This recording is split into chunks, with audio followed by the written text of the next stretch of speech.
परमात्मा हमें यही बताते थे कि कबीर ये तन जाएगा सके तो ठाहर ला, एक दिन ये शरीर अवश्य जाएगा। लेकिन हम अभी ये सोच रहे हैं कि अभी नहीं जाएगा, क्योंकि जो बच्चा अभी उत्पन्न हुआ है उसको चिंता नहीं मान रहा, तो बालक है। युवा हो गया तो उसके सामने और दूसरा इतिहास शुरू हो जाता है, ब्याह हो गया, शादी होने, फिर कोई धंधाकरण की, कोई इस प्रकार के 100 तरह की उसमें क्रियाओं में लग जाता है। और वो ये सोचता है कि मेरी मृत्यु अभी नहीं होगी, 100 साल बाद होगी। 100 वर्ष की तो आयु प्रत्येक व्यक्ति बांधकर जी रहा है, लेकिन वो भूल जाता है जो छोटी आयु में मृत्यु को प्राप्त हो रहे हैं, कोई रोग से, कोई एक्सीडेंट से, किसी अन्य कारणों से, कोई डूब कर मर गया, किसी ने करंट लग गया, कोई और कारण हो गया, तो वो भी व्यक्ति यही सोचकर जी रहे थे कि हम अभी नहीं मरेंगे। परमात्मा हमें याद दिलाते हैं भक्ति करने के लिए कुछ आंकड़ों को आपने नोट करना पड़ेगा, उनको आधार बनाना पड़ेगा। जैसे एक समय एक भक्त अपने गुरुजी के पास जाता था और गुरुजी सत्संग में सुनाया करते थे कि मौत विचारी बावड़े तन चाड़ा कर दिया कौन, तन मिट्टी में मिल जाएगा जो आटे में लौण। भक्ति करो भाई परमात्मा तो डर के रहो। तो ऐसे ज्ञान भी सुनाते थे, लेकिन हम परमात्मा के विचारों पर ध्यान 10% ही दे पाते हैं, 90% फिर भी अपनी ही सोच से चलते हैं। तो इसलिए धीरे धीरे कुछ फिर बढ़ जाती है, 20% पर आ जाओगे, कुछ दिनों में फिर 30 पर आ जाओगे, फिर 50% भी आप अमल करने लग जाओगे, तो भी आपका बेड़ा पार हो जाएगा। तो वो व्यक्ति आता था, गुरुदेव से चर्चा करता था, और उसके पास अच्छा पैसे वाला था, साहूकार था, धनी व्यक्ति था। गुरुजी के पास जाता था, 1 दर्जन केले, 2-4 किलो सेब, 2-4 किलो संतरे ये ले जाता था, और कभी कभी दूध भी ले जाता था। और भी श्रद्धालु आते थे, दूध ले आते थे, कोई फल लाता था गुरुजी के वहां आश्रम में। लेकिन गुरुजी पतले दुबले से थे,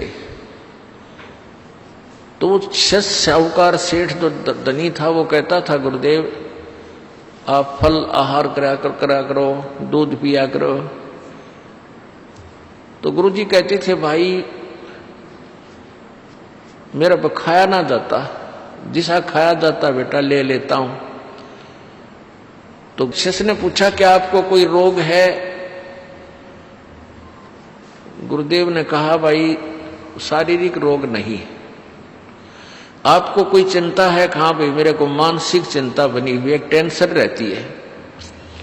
तो शिष्य ने पूछा उस धनी ने कि क्या टेंशन है महाराज, जिस कारण से आप कुछ खा पी नहीं रहे हो? तो गुरुदेव ने कहा कि बेटा मुझे टेंशन है कि मेरी मृत्यु होएगी। तो शिष्य ने सोचा शायद निकट भविष्य में ही मृत्यु होने वाली होगी। तो कहा कि गुरुदेव आप कब शरीर छोड़ने वाले हो? तो गुरुदेव ने कहा, बेटा अब उस समय गुरुदेव की आयु 40-42 वर्ष की थी। तो गुरुदेव ने कहा कि मेरी मृत्यु 80 वर्ष के उपरांत होगी। जब मेरी 80 वर्ष की आयु हो जाएगी तब मेरी मृत्यु होगी। 80वें वर्ष में जब मैं होऊंगा उस समय मेरी मृत्यु होगी। और अब वर्तमान में आपकी कितनी आयु है गुरुदेव? गुरुजी ने बताया, भाई मैं 42वें वर्ष में चल रहा हूं।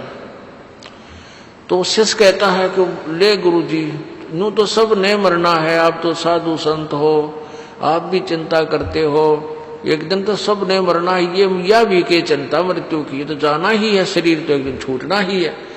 लग गया प्रवचन करने। गुरुजी बोला, अच्छा भाई कोई बात ना, हाँ बेटा ऐसा ही है, मृत्यु तो होनी ही है एकदम, पर क्या करूं, मुझे तो चिंता ज्यादा ही है। तो उठ कर चलता चलता, साधु संतों को क्या चिंता होती है, मस्त रहा करो, खा पिया करो और दूध रखा, फल रखे। वो दो जब भी आवे, जब ये प्रवचन सुनावे।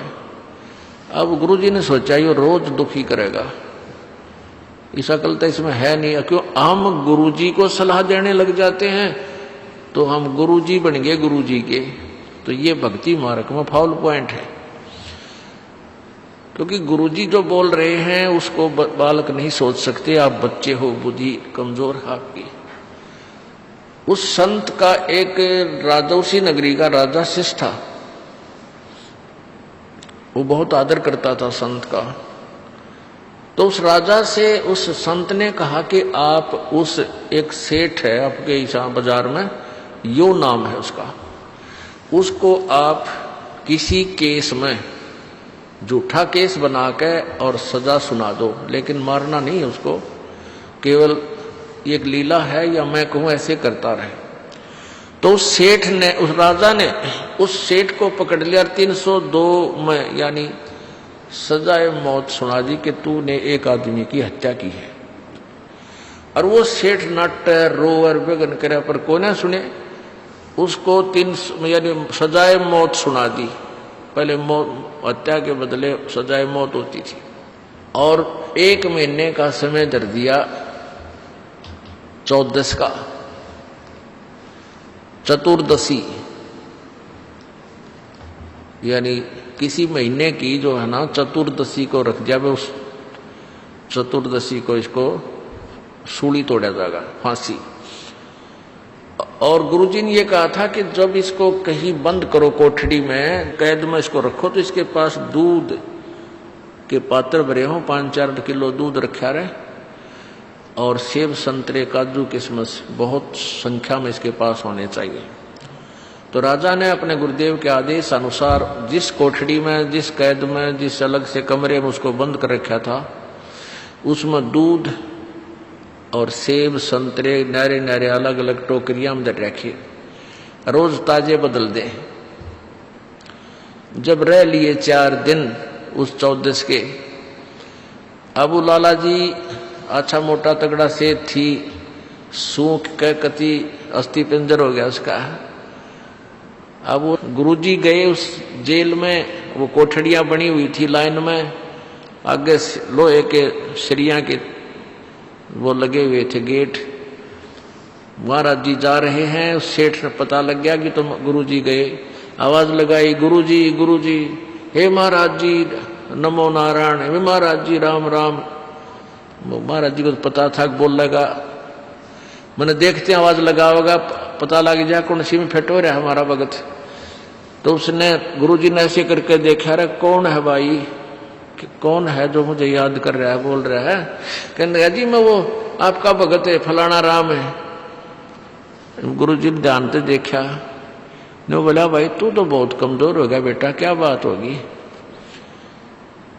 कहने लगा जी मेरे को झूठे केस में फंसा रखा है, मैं भगवान की कसम खा के कहूं, मैं नकती मानस नहीं मार रखा, और मेरे को 14 को हे भगवान 4 दिन रह गए, मैंने सजा सुनावेंगे। महाराज जी बोले भाई रोटी के मैं खाना खूना नहीं खाता, तो बहुत वीक हो गया रहे, ये सेब संतरे दूध खाया नहीं करे, तू बहुत कमजोर हो गया। अब महाराज जी मुंह की तरफ भी ना करा जाता, कति रुचि नहीं बनती, मन तो 14 दिखा है 14 से। परमात्मा बोले भाई खाया पिया कर कोई बात ना, मरना से बेटा सब ने एक दिन मौत आनी है बेटा, मौत की भी क्या चिंता रहे भले आदमी, तू मेरे तन्यों क्या करता। महाराज जी खाओ पियो मौज करया करो, और मौत या तानी है सबकी, तो बेटा 14 तो सबकी आनी है, क्यों चिंता कर रहा तो। हे महाराज जी कति बचा लो मर गया कति छोटे बालक से। तब गुरुदेव ने कहा बेटा जैसे तुझे या 14 दिखाई देती है और तेरे कलेजा बाहर ना रहना, ये खान न दिल करता ना कि मैं पीने को दिल करता, ऐसे ही मुझे 80 साल 80वां वर्ष दिखाई दे रहा है कि वो दिन आवेगा। इसलिए मैं अपने मालिक ने याद गणा करता हूं, मुझे बकवाद अच्छी ना लगती। जैसे आज तुझे यहाँ कोई राग निकाल लो, चाहे फिल्म चला लो, और चाहे कितने डांस कर लो, तेरी रुचि नहीं बन सकती। कहाँ जी नहीं बन सकती। जब राजा को बुलाया, छोड़ दे तो हमारा भगत है, यू गलती नहीं कर सकता। वो तो उनकी बतलाई हुई बात थी, राजा ने बरी कर दिया और चरण पकड़े। परमात्मा बोले, ईब सुना, क्या हाल है तेरा? अगजी कति ना तो 2 नंबर का काम करूंगा है, और कद्दे भी मिलावट नहीं करूंगा, इतनी तो मैं गलती बहुत करूं था। तो बेटा तेरे को सुधारना भी था, तू तो आवे था, चलो दान कर गया, उसके बदले धन दे देता भगवान, तो दूना माच रहा था और नरक में जाना था तुझे। और ऐसे याद रख, ना विरापत्ति किस कारण से कब से आ जाए तेरे ऊपर, और मालिक की शरण में रहेगा तो बचाव बढ़ेगा।